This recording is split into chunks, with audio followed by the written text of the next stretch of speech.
Retour sur l'atelier stratégique qui a réuni les acteurs publics et privés autour d'un objectif commun, renforcer la protection de la biodiversité au Gabon tout en soutenant un développement économique durable. Le but étant d'aligner les projets pilotes locaux avec le nouveau cadre mondial sur la diversité biologique. Le point avec Fabien Ocom et Arsène Mariwaga de notre rédaction.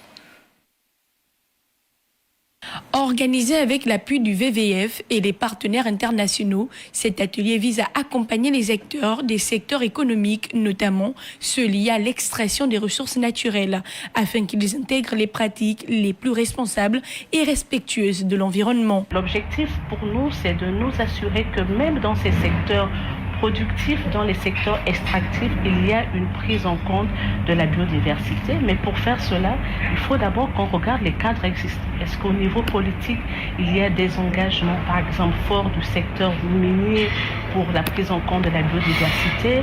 Selon les responsables du ministère de l'Environnement, ces projets constituent une étape clé pour renforcer la stratégie nationale en matière de préservation de la biodiversité.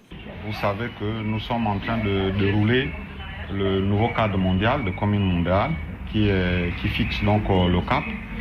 Et donc là, cet atelier-là nous permet aussi de faire une collecte, un retour d'informations pour consolider la stratégie et le plan d'action national qui sont en cours d'élaboration.